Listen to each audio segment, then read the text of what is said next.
Bienvenidos a este webinar que organizamos conjuntamente con CaixaBank sobre los retos y oportunidades en los mercados asiáticos en el contexto actual. Básicamente, este webinar pues, es la culminación de un ciclo de entrevistas que hemos hecho con los 3 representantes de CaixaBank en las oficinas de Asia y concretamente con Haresh Lalwani, quien es el director de la oficina de representación de CaixaBank en la India, con Verónica Shao, quien es la directora de la oficina de representación de CaixaBank en Shanghái, y con Nenad Misik, el director de la oficina en Singapur, que además pues, cubre toda el área de ASEAN.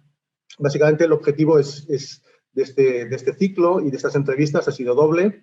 En primer lugar, pues, bueno, obviamente analizar cuál es la situación en general de los países asiáticos. Hay que decir que, obviamente, pues, bueno, la pandemia está afectando de una forma desigual a los países.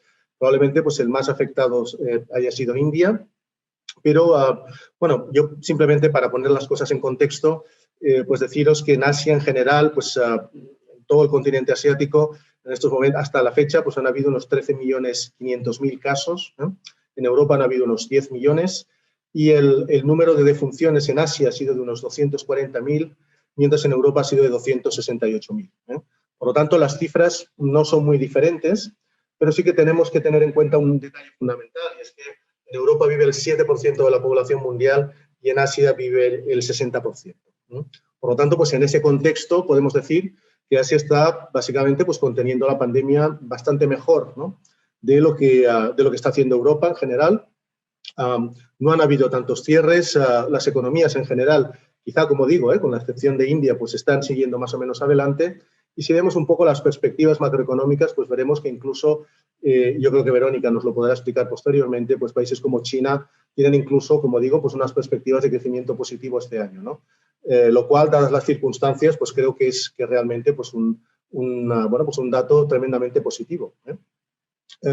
Bien, ya sin más preámbulo, pues lo que vamos a hacer en primer lugar es dar la palabra a Haresh Lalwani, quien es el director de la India. Posteriormente hablará Verónica Shao y posteriormente Nenad Misik. Las presentaciones serán cortas, aproximadamente de un cuarto de hora cada una. Y finalmente, pues tendremos una sesión de preguntas y respuestas. Las preguntas y respuestas, os agradeceríamos mucho, por favor, que las hicierais a través del chat. Las preguntas nos llegarán a nosotros y, bueno, pues yo las podría formular directamente pues, a cada uno de los participantes. Por nuestra parte, pues nada más, decir que ha sido pues, un placer, ¿no? Poder colaborar con CaixaBank en la organización de este ciclo de entrevistas, que también pues, os recomiendo, ¿no? que podáis seguir a través de nuestra web o a través de YouTube. Están todas ellas colgadas. Y obviamente, pues, bueno, para cualquier empresa pues, que pueda interés en los mercados asiáticos, yo creo que tanto CaixaBank como nosotros, como Casa de Asia, pues estamos a vuestra entera disposición. Así que con esto pues termino la breve presentación de lo que va a ser el programa de hoy y le cedo ya la palabra pues, a Haresh, que nos va un poco a explicar el contexto de la India y también las oportunidades existentes. Gracias, Amadeo. Buenas tardes a todos. Antes que nada, y lo primero, espero que estén todos bien. Sabemos que son momentos difíciles. Mando un saludo a Verónica y Nenad también y a todos los presentes, bienvenidos. Hoy me toca hablar de la India y del enorme potencial que tiene este país y de las oportunidades que puede presentar. Así que, si me lo permiten, primero voy a compartir una presentación. Empezaré hablando de la demografía del país, de algunas magnitudes que nos ayudarán a entender el porqué de su potencial. India es el segundo país más poblado del mundo, con más de 1.300 millones de personas. Comentaba Amadeo que el 60% de la población está en Asia, pues aquí en India tenemos en torno al 17-18% de la población. Se prevé que en unos cuantos años se supera a China en cuanto a habitantes. También hay que mencionar que hay más de 65 ciudades con más de 1 millón de habitantes. Los habitantes son jóvenes, una población joven, cuya edad media no llega a los 30 años, está en torno a los 28. Para que se hagan una idea, en España la edad media está en torno a 43-44 años. Aquí el 60-65% de los habitantes son menores de 30 y de 35 años. Y además una gran parte de esa población es de habla inglesa. También Hay una clase media cada vez mayor, una clase media que va creciendo. Se dice que hay unos 350 millones de habitantes de clase media. Y todos estos datos explican muy bien que en la demografía está el destino. Hay un mercado doméstico muy grande, apoyado por una clase media en aumento que cada vez que con un poder adquisitivo mayor, que quiere calidad, quiere variedad. Existe una población joven de habla inglesa con ganas de trabajar y que por lo general está muy cualificada. Es por ello, ¿no? Por su magnitud y por su potencial, que ya India tiene capital extranjero de todos los países del mundo. Empresas españolas hay un poco más de 200 con presencia aquí en India. En cuanto a la economía, estamos hablando de la quinta economía mundial, habiendo superado recientemente a Francia y al Reino Unido. El gobierno actual, con Modi de primer ministro, reelegido el año pasado para su segundo mandato por otros 5 años, es el abanderado de la reforma. Él quiere que India sea una economía de 5 trillion economy. Actualmente somos un 3 trillion economy más o menos. Para ello el gobierno ha tenido varias iniciativas, como puede ser el programa Make in India, donde se pretende convertir a este país en un centro manufacturero y atraer inversiones extranjeras. Esto, lógicamente, ayudaría a aumentar el PIB, ya que además de mayor producción, habría más exportación. Y pese a que la balanza comercial España-India juega a favor de la India, a nivel global, India tiene una balanza comercial negativa y este programa pues, pretende ayudar a reducir ese gap. Es cierto que esta iniciativa es del primer mandato y no tuvo la acogida que deseaban o la que quisiesen, pero el gobierno ha vuelto a poner el foco en ello. India es un país que ha estado creciendo a ritmos del 7-8% en los últimos años, excepto este último año fiscal, donde experimentó un crecimiento menor del 4,2%. Es cierto que también ha aumentado el desempleo. En gran medida se debe sobre todo a una bajada del consumo interno. Era una economía estresada pre-COVID. Lógicamente, el COVID también ha afectado a ese 4%. Veremos lo que pasa en el fiscal, que va aquí en la India el año fiscal va de abril a marzo. La economía va a sufrir una recesión, lógicamente, por la pandemia. Distintos analistas hablan de un 10-12%. La economía en marzo se paralizó prácticamente al completo y el PIB decreció un 23,9% en el primer Q. El Banco Central, el RBI y el gobierno han tomado acciones. Uno ha bajado los tipos de interés, ha inyectado liquidez, otros con un paquete de estímulo de aproximadamente el 10% del PIB, donde la mayoría de las ayudas directas han ido centradas a los sectores más vulnerables, que son los migrantes, agricultura, las pymes. El gobierno es una prioridad para este gobierno la recuperación del crecimiento y ha habido un proceso de desescalada casi completo. Y a medida que han quitado restricciones y con prácticamente todos los sectores, o muchos de los sectores de la actividad económica en funcionamiento, la economía se ha ido recuperando. Este último mes de septiembre, el consumo de energía, el GST, que viene a ser como el IVA en España, el aumento de las ventas en el sector de automoción, etcétera, invitan al optimismo. En breve deberíamos de tener los números del segundo Q. Sabemos que va a ser una contracción mucho menor. Se habla de una contracción del 11-12%. También se habla de que vamos a tener una recuperación paulatina. Los analistas creen que para el 2021 la economía debería repuntar con fuerza y recuperar parte del terreno perdido. Estaba hablando de la infraestructura. Pues la infraestructura, aquí hay que modernizar las redes de ferrocarril, los metros en las ciudades, donde ya hay empresas españolas que han participado en algún proyecto, las carreteras, que son necesarias modernizar tanto para el transporte de personas como de mercancías. Para que se hagan una idea, el 65% del transporte de mercancías aquí en India se hace por carretera.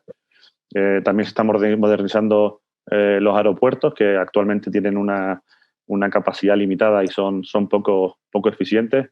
Y es muy importante que el gobierno preste mucha atención a la infraestructura y que se hagan estas reformas, sobre todo porque si se pretende volver a crecer a los ritmos de pre-COVID, al 7-8%, es importante que hayan infraestructuras que sean más modernas, mejores, y también comentar que cuando hablamos de infraestructura no hablamos de oportunidades con todo lo relacionado. Hay oportunidades para empresas de ingeniería, hay oportunidades para el mantenimiento, señalización, etcétera, etcétera.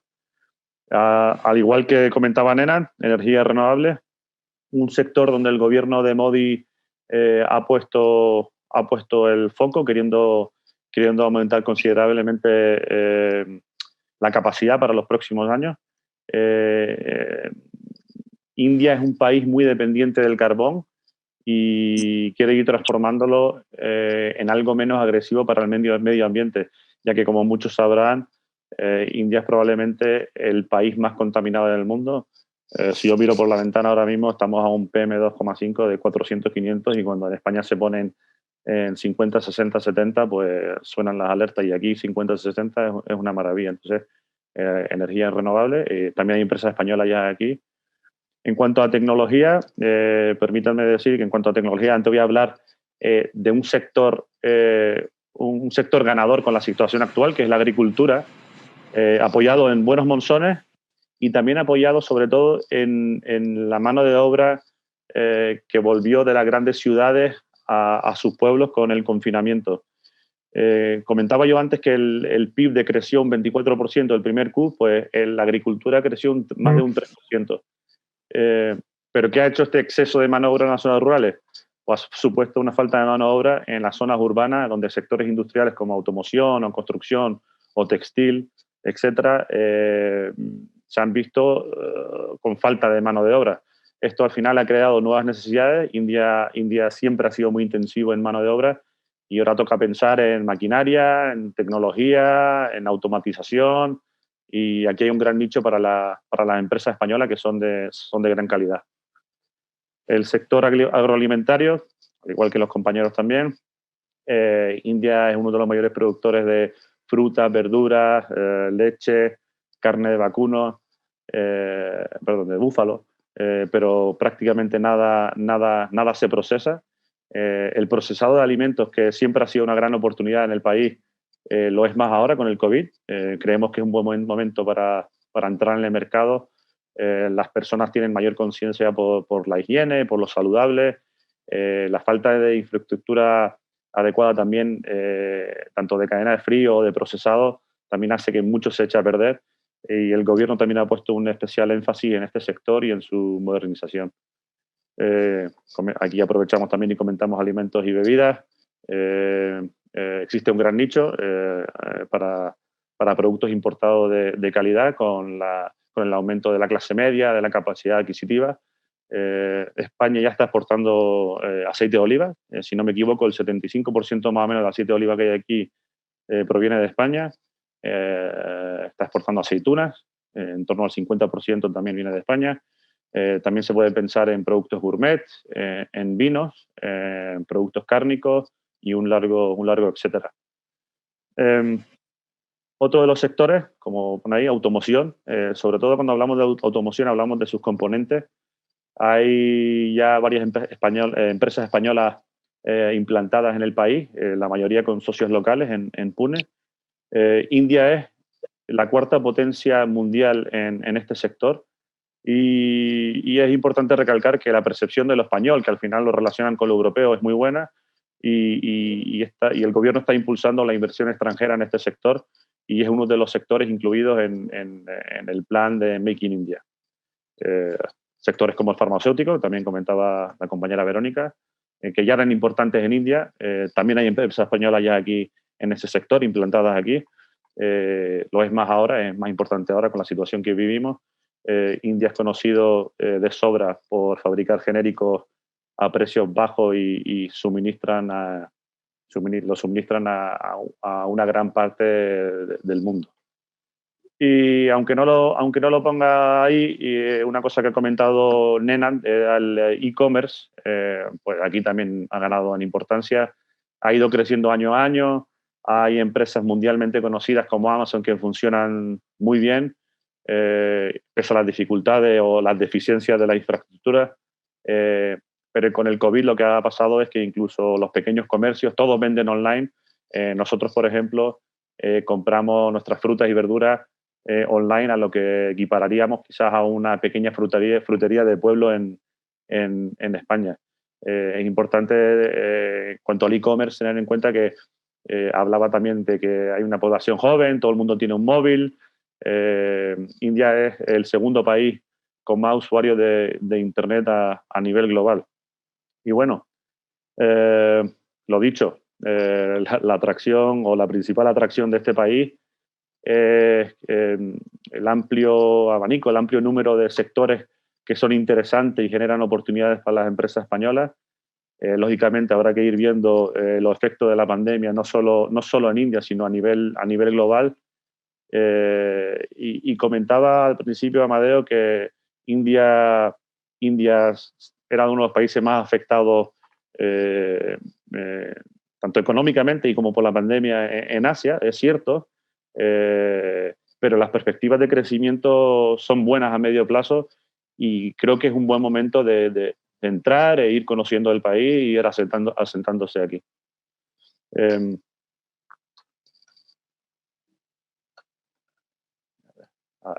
Bueno, y ahí tienen al magnífico equipo, lo digo sobre todo por mis 3 compañeros de India. Llevamos aquí desde el 2011, apoyamos el negocio de nuestros clientes y atendemos todo tipo de consultas, no solo de la India, sino de los países del alrededor. En nuestro caso cubrimos Bangladesh, Nepal, Sri Lanka y desde hace unos meses Maldivas. Somos el banco de referencia de las empresas españolas en la región. Tenemos una relación extraordinaria con los bancos locales y con las distintas instituciones. Y bueno, aquí no tienen para lo que puedan necesitar. Nos pueden contactar o directamente o a través de las distintas oficinas de CaixaBank en España. Y ahora sí que puedo terminar, que dije antes que iba a terminar, pero no. Ahí tienen un mapa con nuestra presencia internacional.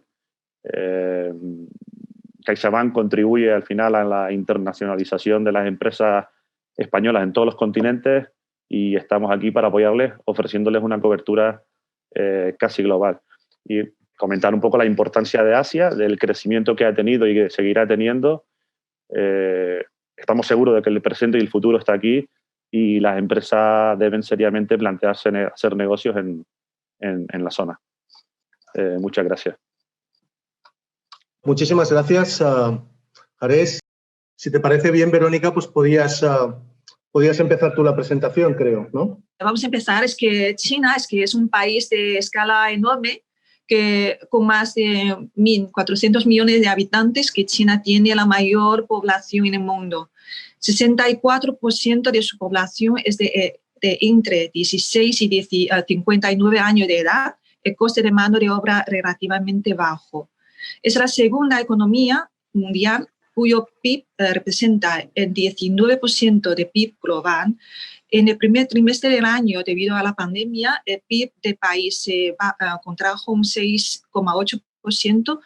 No obstante, gracias a la reactivación económica en China, la cifra se está mejorando continuamente en los últimos meses. En el segundo trimestre llegó a 3,2% y en el tercer 4,9%, siendo el único país entre los G20 con esperanza de cerrar todo el año por un crecimiento positivo de alrededor de 1,9% interanual.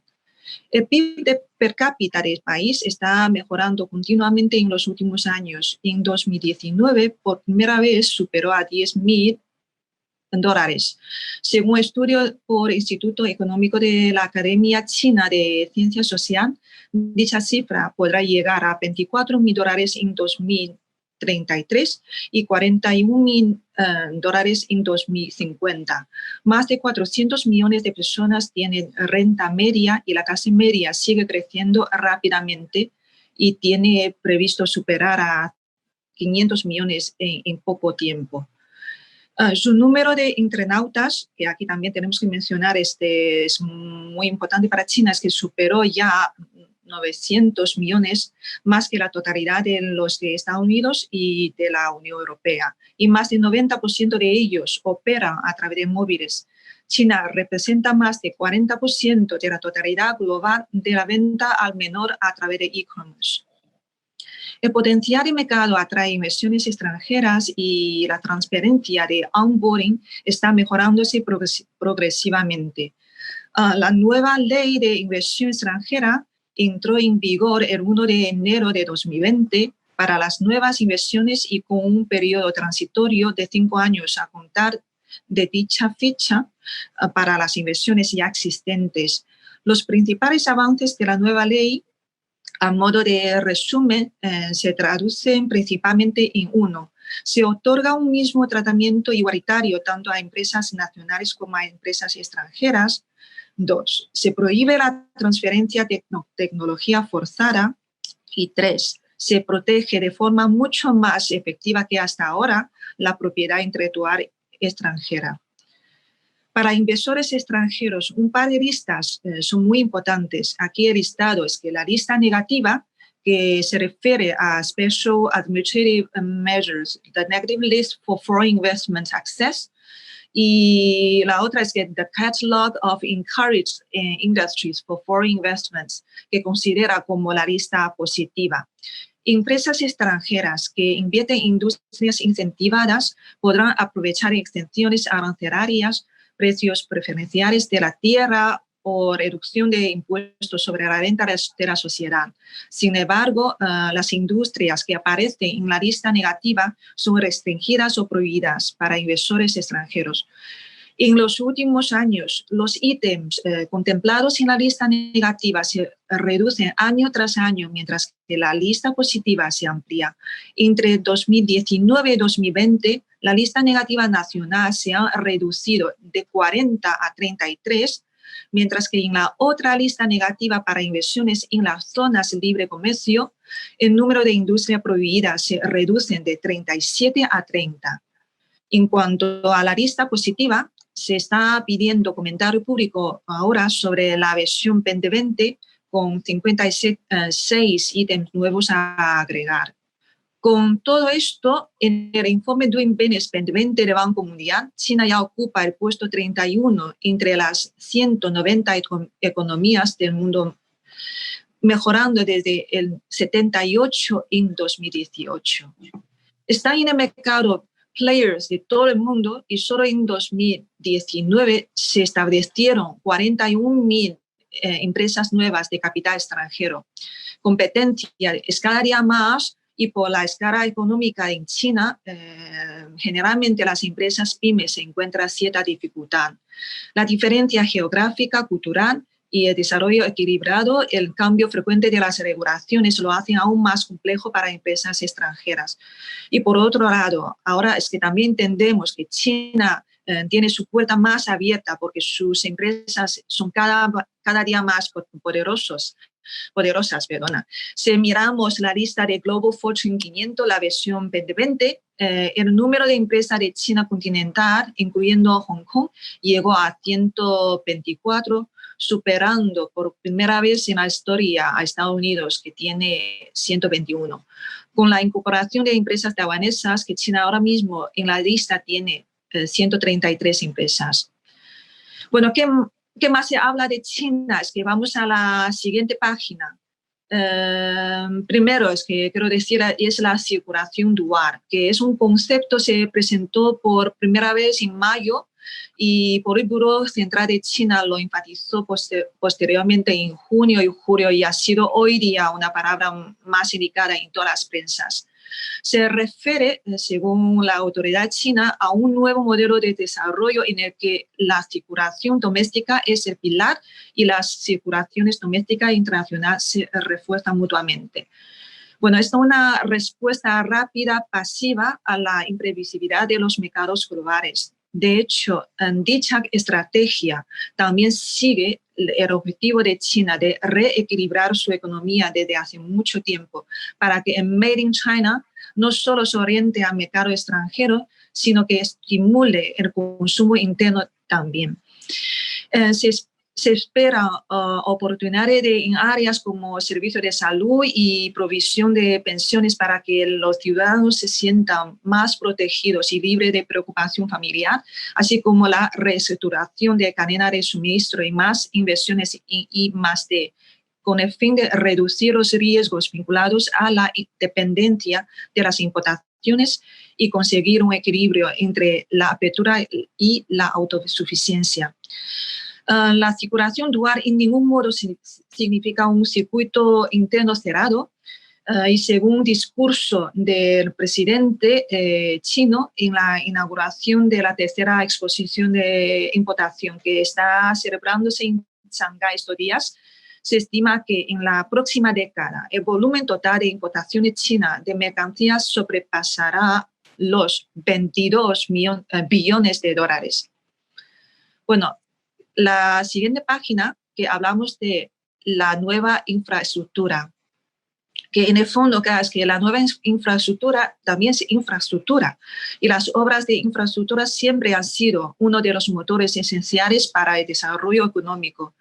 Respecto a la infra tradicional, las carreteras, autopistas, o tren, autopuertos, que la nueva tiene foco en la integración de la tecnología, tal como lo que nos demuestra en el dibujo izquierdo.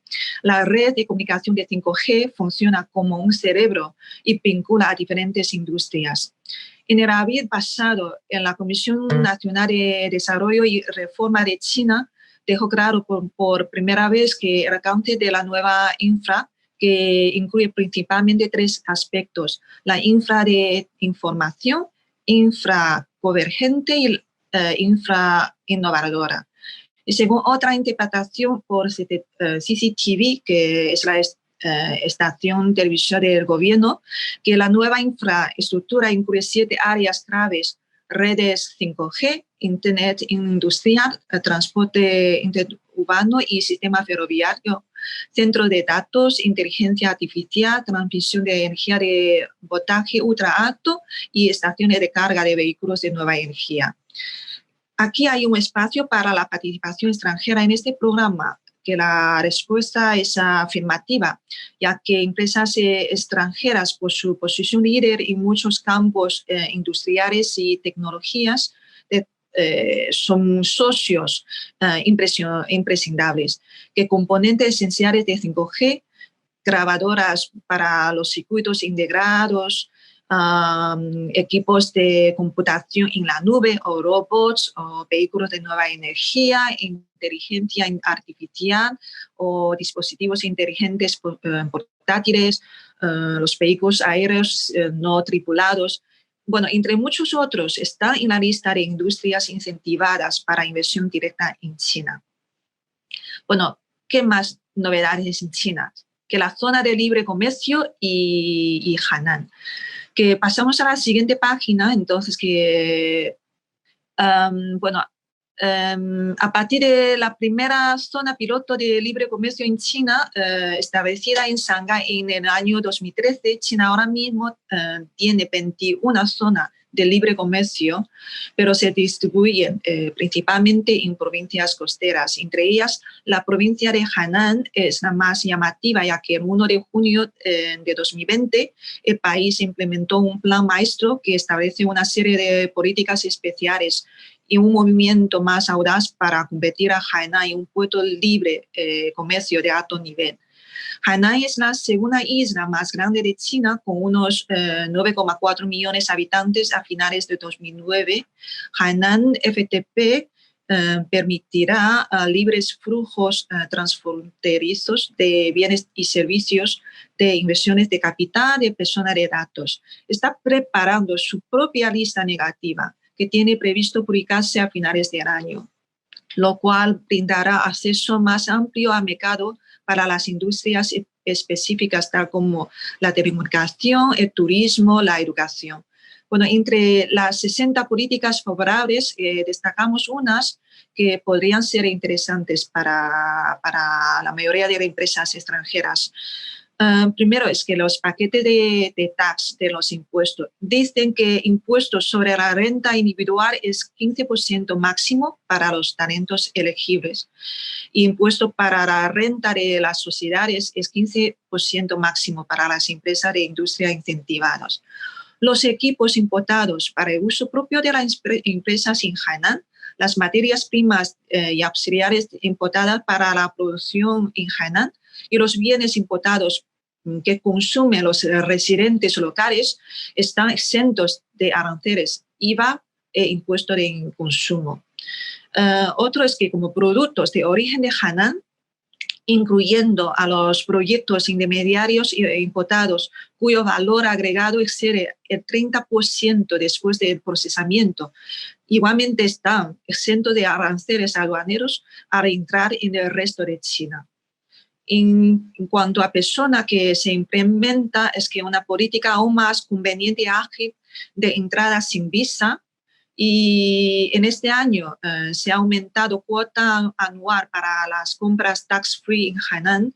Es que ahora es que la cuota anual es 100.000 yuanes por persona. Esto es muy importante en este año, ya que mucho chino que ya tiene ya está acostumbrado a hacer compras de cosas lujosas fuera de China, que debido a la tierra, de fronteras, que no ha sido posible hacer estas compras. Hainan le ha dado una alternativa fantástica.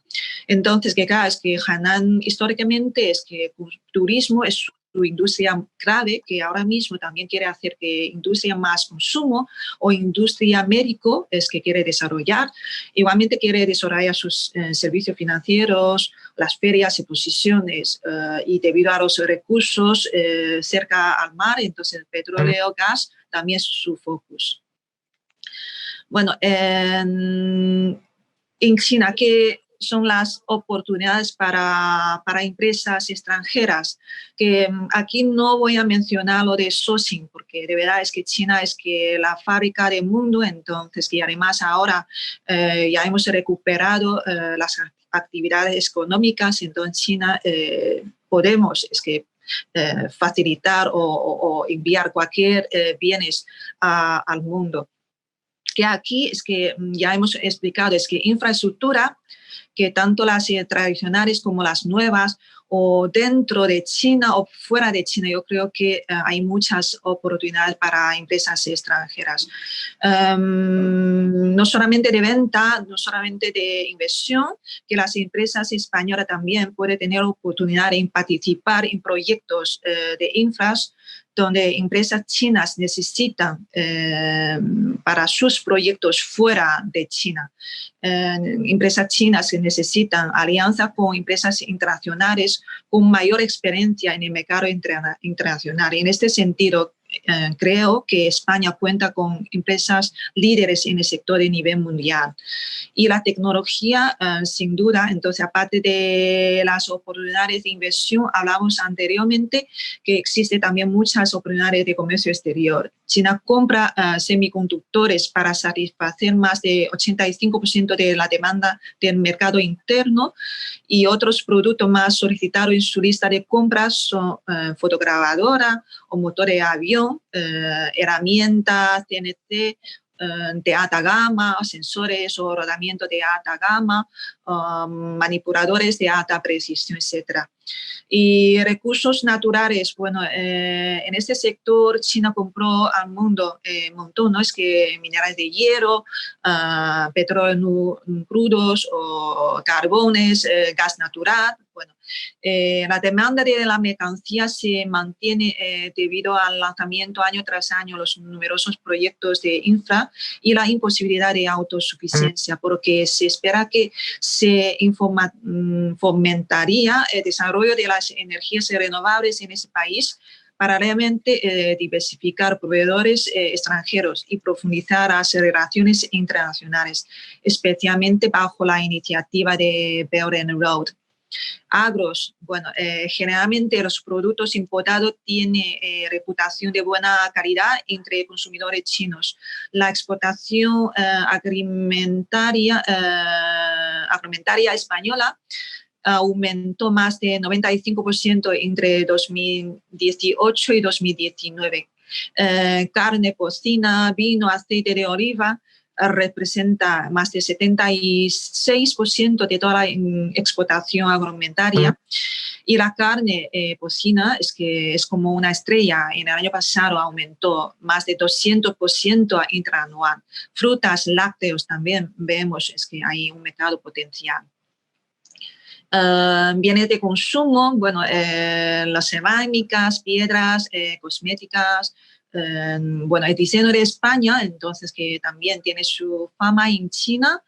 Y turismo y de educación, quiero comentar un poquito porque los flujos transfronterizos entre China y el mundo, en particular turistas y estudiantes, han aumentado rápidamente y turistas chinos realizados en el año pasado 154 millones viajes fuera del país y China ahora mismo tiene alrededor 1,6 millones estudiantes en el extranjero a fecha abril de 2020, pero están concentrados en Estados Unidos, Inglaterra, Australia, que países que hablan inglés. Bueno, la buena noticia es que ya comentaba en la entrevista, entonces que el 3 de junio que el ministro de Educación China anunció un nuevo plan de estudios revisado para secundaria en el que incluye el idioma español. Bueno, yo creo que esto es muy bueno si España podemos atraer más estudiantes chinos, que ellos, que después de su estudio, que son personas como embajador, ¿no? Es que entre China y España estimula, es que comercio se estimula, es que intercambios culturales, comerciales, de todo.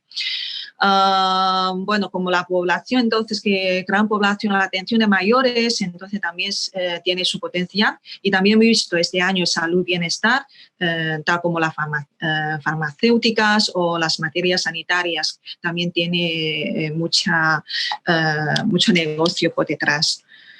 Bueno, eso es las oportunidades que vamos a la siguiente, que China es el único país de Caixa que contamos con 3 oficinas de representación en Pekín, Shanghái y Hong Kong.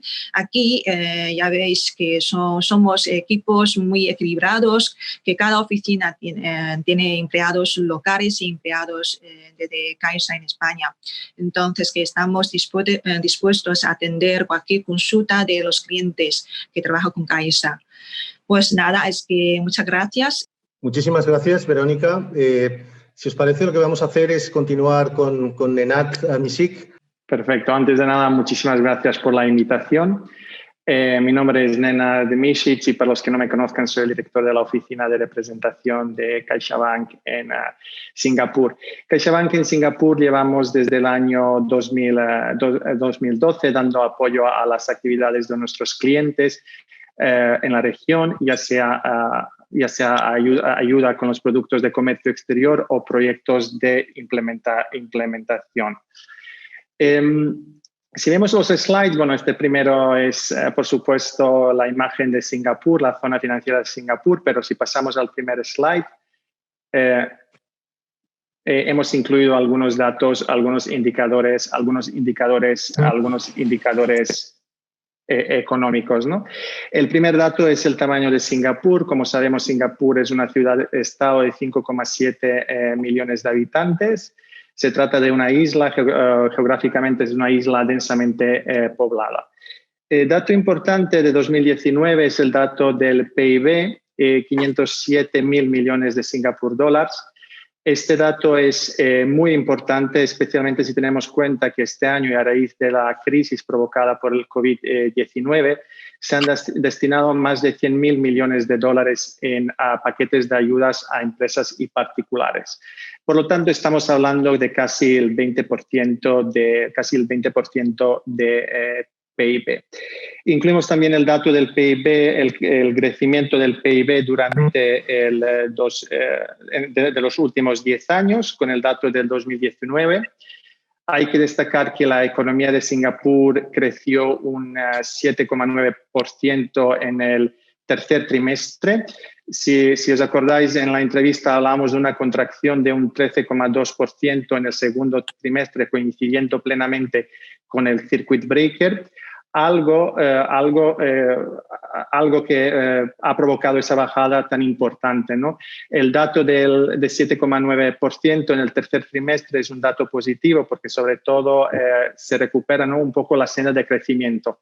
Aunque si comparamos el dato con el año anterior, seguiríamos hablando de una contracción de casi 7%.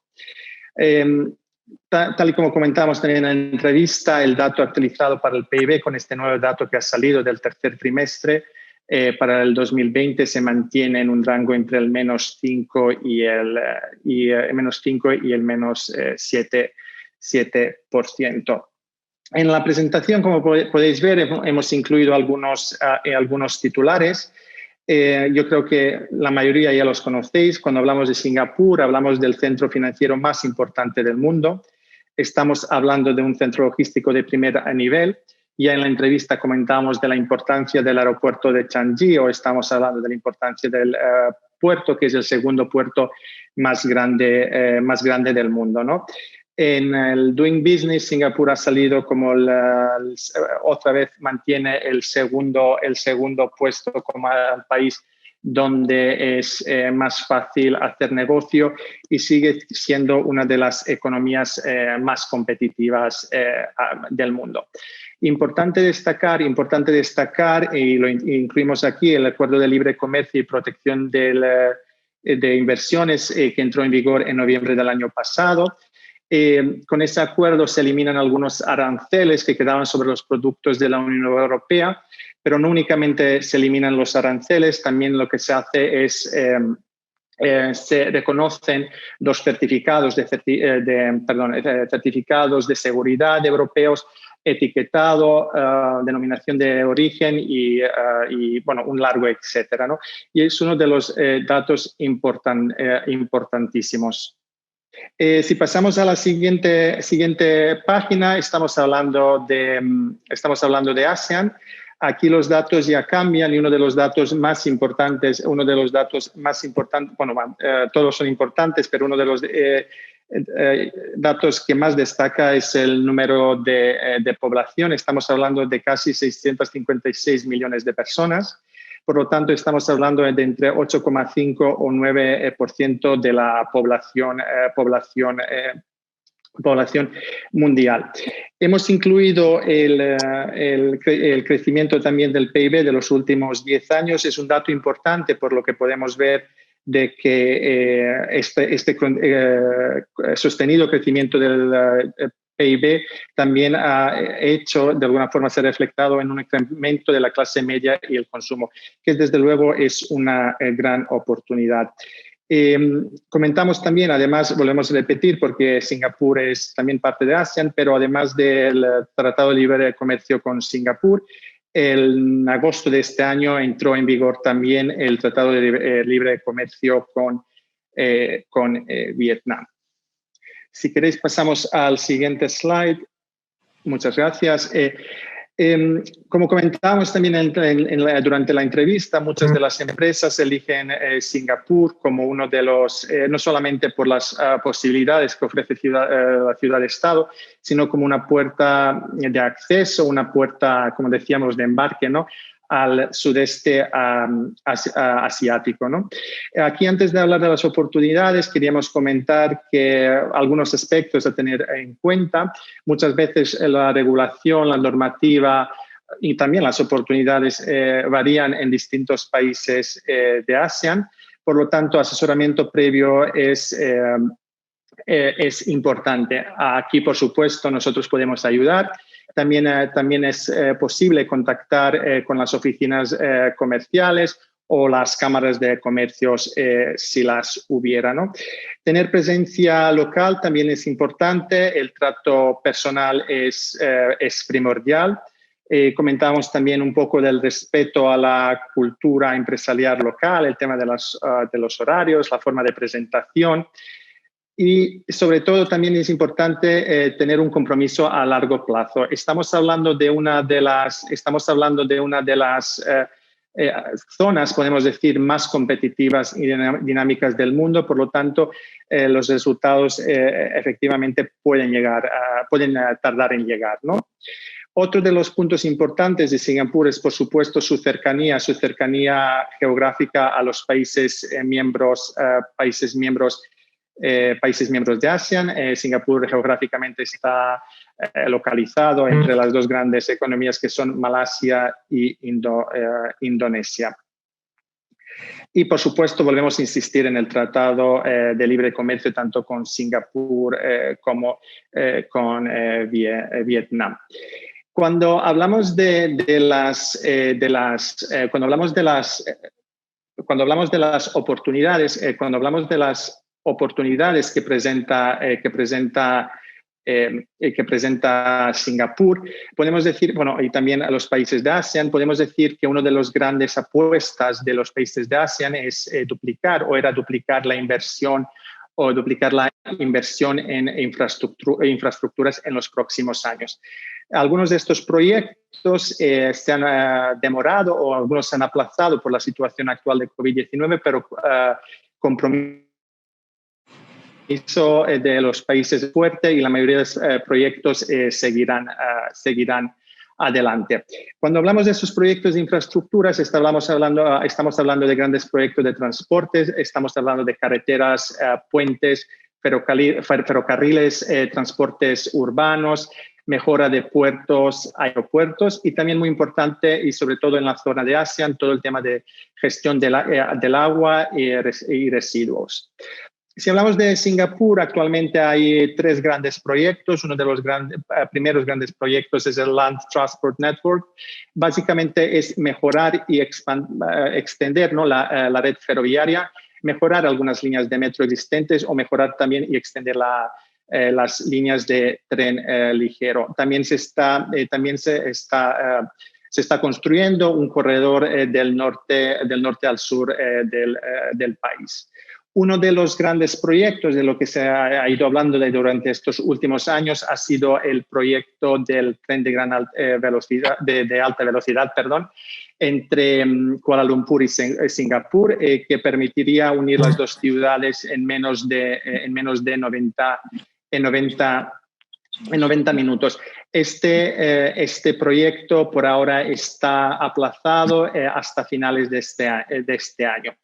Otros 2 grandes proyectos de los que comentábamos antes son y vinculados, ¿no?, a lo que decíamos antes de Singapur como un centro logístico de primer nivel, es la ampliación de Tuas Megaport. El puerto de Singapur ya es el segundo puerto más grande del mundo. Con esta expansión, ¿no?, o esta ampliación se convertiría en el primer aeropuerto y también sería el mayor terminal de contenedores del mundo.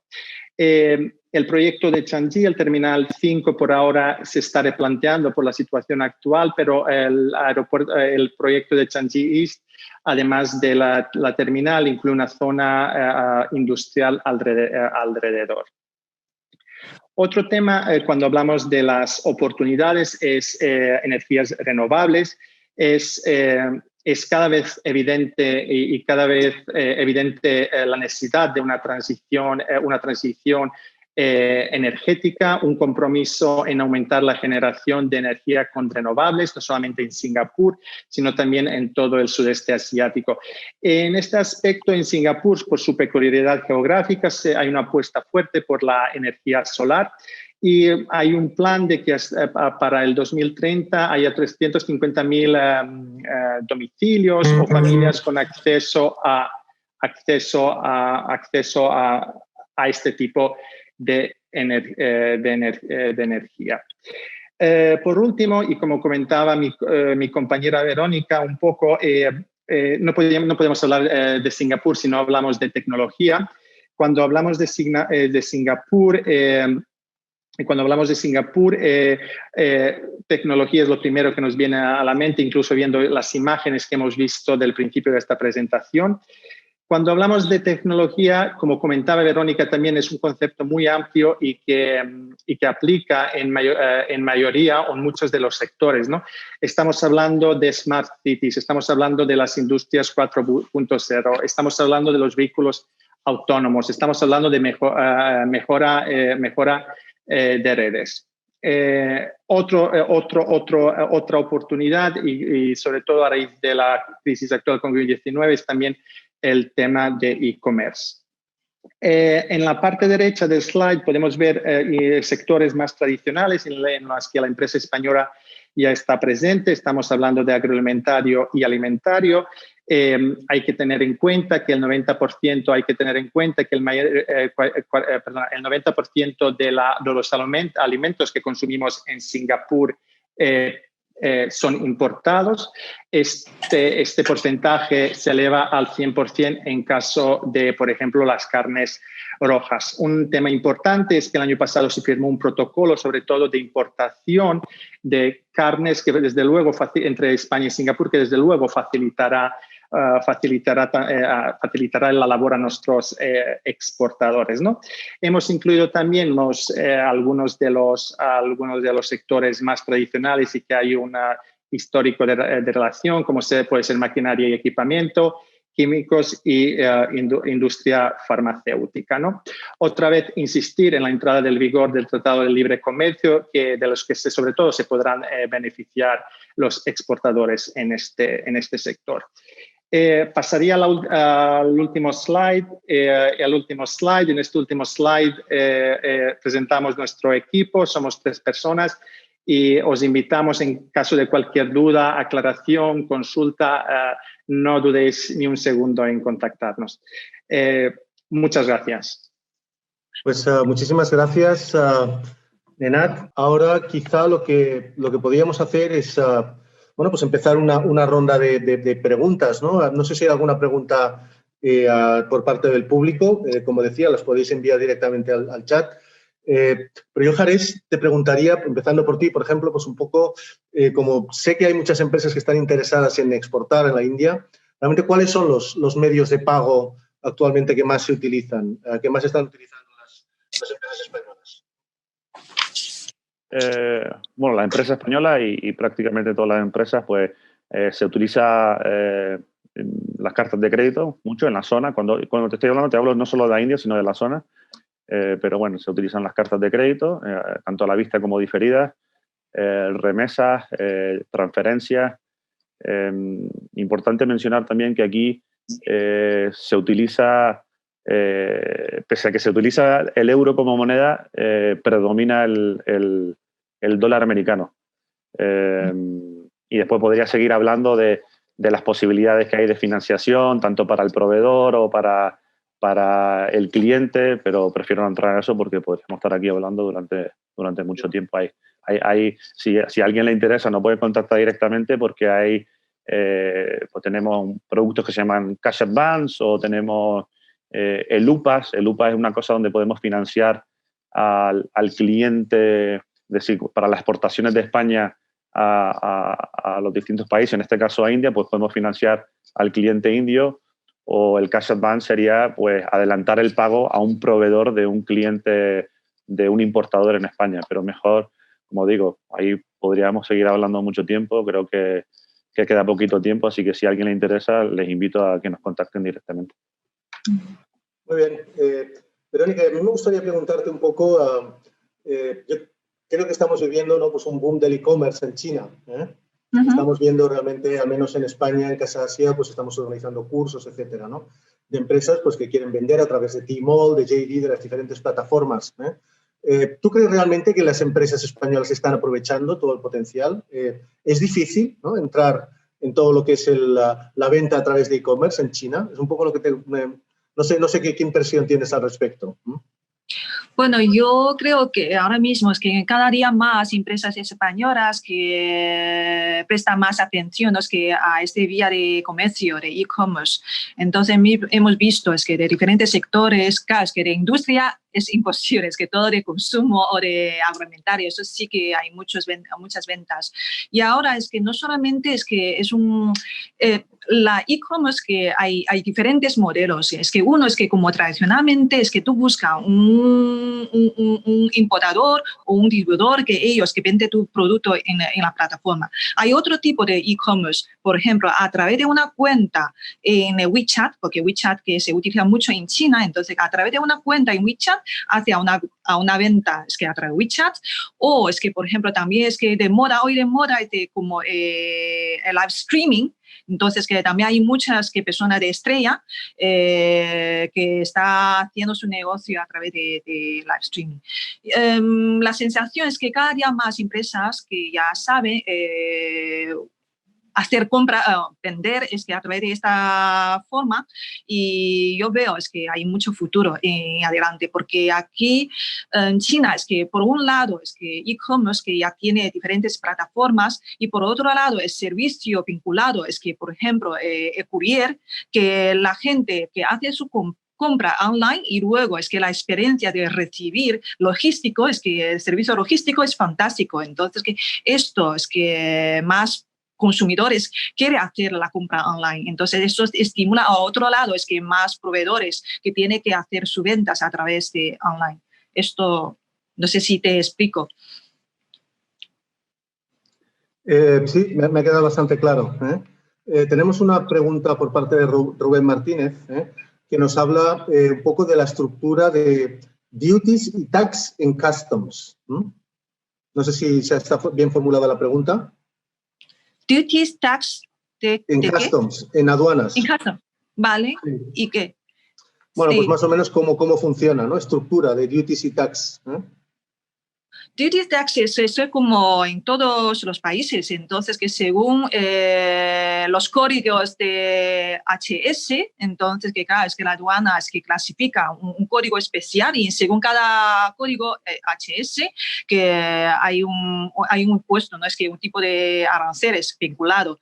Entonces que esto funciona, claro, es que también hay tratamiento como se explica, es que hay tratamiento especial, por ejemplo, España, justamente estamos en acuerdo de tratamiento preferencial, entonces que de aranceles aduaneros que España podemos disfrutar de ciertas ventajas, ¿no? Es que cientos impuestos ventajosos en duty tax en la aduanas, sí. Nena, tengo entendido que todo el tema de aranceles en India es muy alto, ¿no? Perdón, Jares, tengo entendido que es muy alto, ¿no? Y luego pasamos a Nenad, quizá. Sí. Aquí, como bien indica Verónica, habría que ver para cada cosa la partida arancelaria, pero es cierto que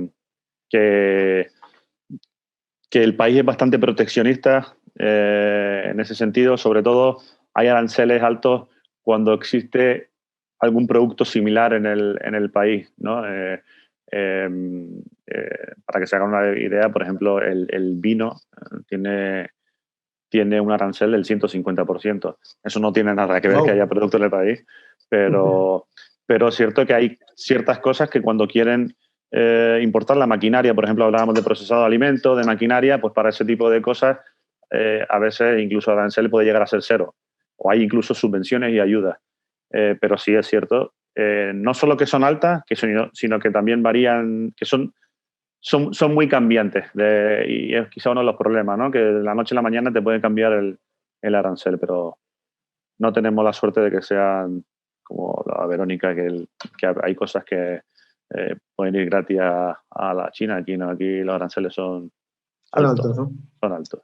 Bueno, imagino que en Singapur ahora con el Tratado de Libre Comercio pues no habrá aranceles, ¿no? Pero en otros países de la zona, por ejemplo, pues ¿cómo está la cosa? Con los que no hay acuerdos de libre comercio, con Tailandia, por ejemplo, con Malasia, con Indonesia. No se te oye el micrófono. Como comentamos antes, evidentemente la entrada en vigor, que fue en noviembre de 2019, eliminó los aranceles sobre la gran parte de los productos que provenían de la Unión Europea. Aquí, sobre todo, como comentaba también antes, cada país tiene su propia regulación y su propia legislación, pero también es importante decir que no solamente ha entrado recientemente este Tratado de Libre Comercio con Singapur, sino también con Vietnam, con lo cual dentro de poco o escalonadamente se irán beneficiando cada vez más tanto exportadores como importadores. Muy bien. Hay una pregunta también que nos llega del chat. Pues nos vienen a preguntar si las empresas españolas, ¿no?, como locales, contratan a perfiles juniors. En este caso, pues es una estudiante que tiene pues interés en probablemente pues en ir a trabajar, ¿no?, en pues alguna empresa española, etcétera, y nos preguntaba qué tipo de perfiles suelen contratar ahí las empresas. ¿Suelen contratar a gente con experiencia? ¿Contratan perfiles juniors? ¿Cuál es un poco la tónica habitual, ¿no? Aquí hay de todo, entonces la empresa a veces también busca gente joven, que para ellos como un papel blanco, entonces que a través de la empresa que le puede transmitir es que muchos mensajes, que mucha cultura corporativa, entonces que en este caso que jóvenes que sin experiencia también bienvenido, pero para los impuestos de alta categoría, entonces claro, es que normalmente se exige gente con mucha experiencia. Yo digo, es que hay de todo, pero para empresas,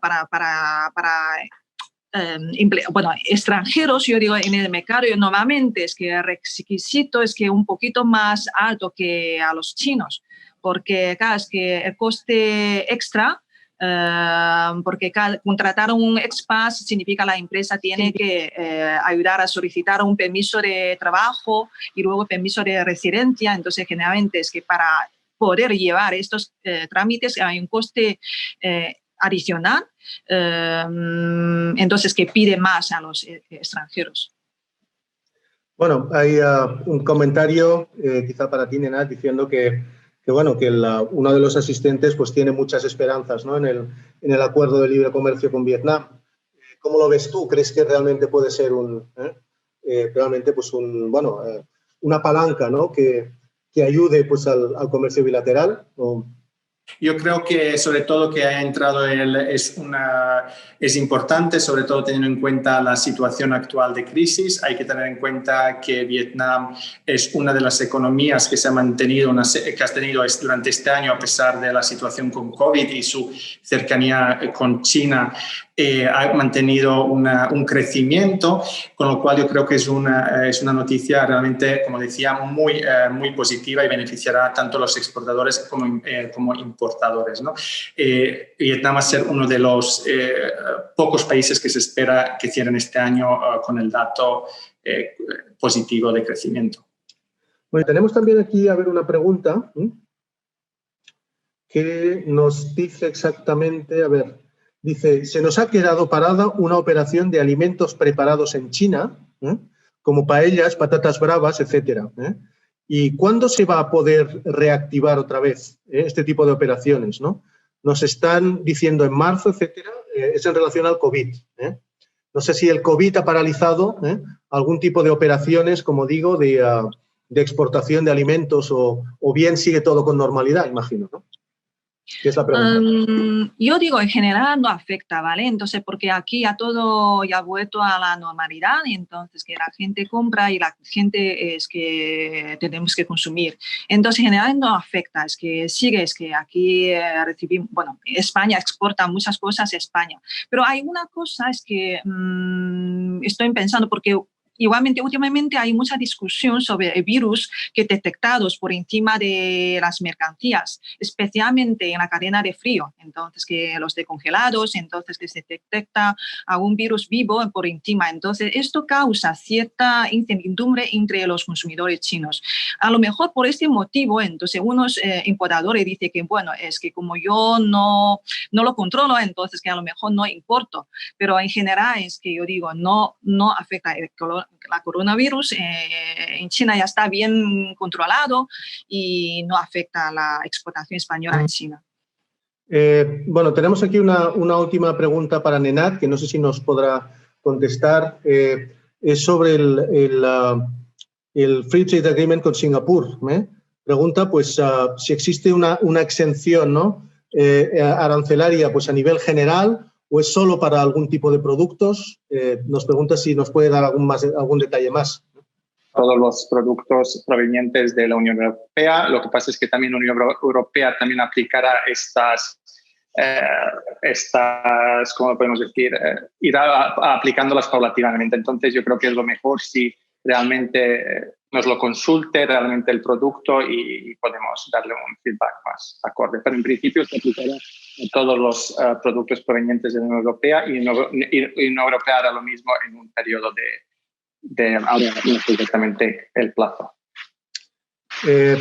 Muy bien, pues yo creo que con esto hemos finalizado ya las preguntas. Nos hemos pasado unos minutos del tiempo, pero sobre todo pues agradeceros a vosotros tres, a CaixaBank y a todos los asistentes, pues bueno, las presentaciones de hoy, que creo que han sido muy interesantes, y creo que para cualquiera pues que haya asistido y que tenga pues alguna cuestión más directa, se puede dirigir directamente a los tres directores de las oficinas de representación de CaixaBank en Asia o bien a nosotros.